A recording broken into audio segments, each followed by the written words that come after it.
আপনারা দেখেছেন আমরা বাংলাদেশের ৫৪তম স্বাধীনতা এবং জাতীয় দিবস উপলক্ষে এর ৫৪তম বার্ষিকী উপলক্ষে বাংলাদেশ কনসুলেট জেনারেল দুবাই আজকে একটি রিসেপশন অনুষ্ঠানের আয়োজন করেছিল। এবং এই রিসেপশন অনুষ্ঠান মূলত এই দেশের উচ্চপদস্থ কর্মকর্তা বৃন্দ, সংযুক্ত আরব আমিরাতের আহ, সংযুক্ত দুবাইয়ে অবস্থিত বিভিন্ন কনসুলেটের কনসাল জেনারেল এবং কূটনীতিক বৃন্দ, ব্যবসায়ী সম্প্রদায় এবং আমাদের দূতাবাসের কর্মকর্তা এবং সর্বোপরি আমাদের বাংলাদেশ কমিউনিটির যে সম্মানিত নেতৃস্থানীয় ব্যক্তিবর্গ আছেন তারা আজকের অনুষ্ঠানে আমন্ত্রিত ছিলেন। এবং আপনারা লক্ষ্য করেছেন যে আজকে আসলে আমাদের এই অনুষ্ঠানটার একটা অন্যতম উদ্দেশ্য ছিল বাংলাদেশকে আসলে আমাদের যে বিদেশি যে বন্ধু আছে তাদের সামনে তুলে ধরা। আমাদের বর্তমান বাংলাদেশের যে একটি সুন্দর বিনিয়োগের পরিবেশ বিরাজ করছে, বাংলাদেশ যে এখন বিনিয়োগের জন্য শুধুমাত্র সেই রিজিয়নে না, দক্ষিণ এশিয়া একটি বেশ আমি বলবো আকর্ষণীয় স্থান, সেই জায়গাটা আমি আমার বক্তব্যে আপনারা খেয়াল করেছেন, আমরা বলেছি।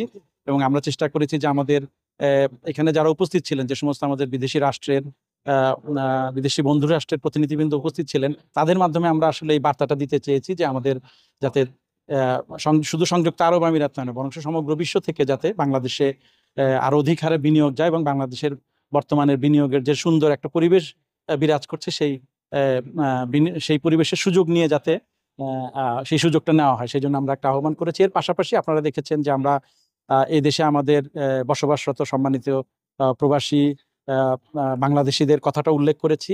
এবং আমরা সংযুক্ত আরব আমিরাতের সরকার যে আমাদের এই প্রবাসীদেরকে তারা এই দেশে বসবাসের সুযোগ দিয়ে, কাজ করার সুযোগ দিয়ে, সেজন্য ধন্যবাদ জানিয়েছি। এবং পাশাপাশি আমরা চেয়েছি যে যাতে আমরা আরো বেশি বাংলাদেশে এই দেশে কাজ করার সুযোগ পায়, সেজন্য আমরা এই দেশের সরকারকে আমার বক্তব্যে আমরা আহ্বান জানিয়েছি। এবং আমাদের আসলে অনুষ্ঠানটার মূল উদ্দেশ্যটি ছিল আসলে বাংলাদেশকে প্রজেক্ট করা। এবং আমি মনে করব আজকে সকলের উপস্থিতিতে, সমাজের সকল সেক্টরের প্রতিনিধিদের উপস্থিতিতে আমাদের আজকের অনুষ্ঠানটা, আমি বলবো যে আমাদের একটা সার্থকময় অনুষ্ঠান হয়েছে বলে আমি মনে করি। আচ্ছা, কয়টা দেশের কূটনীতিক এখানে উপস্থিত ছিল?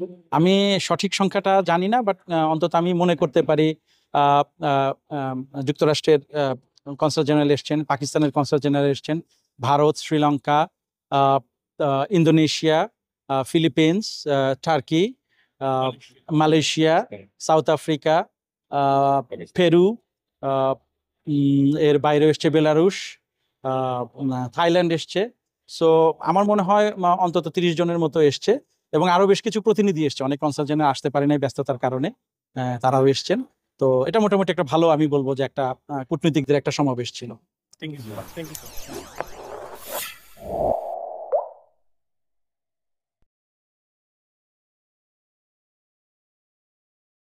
আপনারা দেখেছেন আমরা বাংলা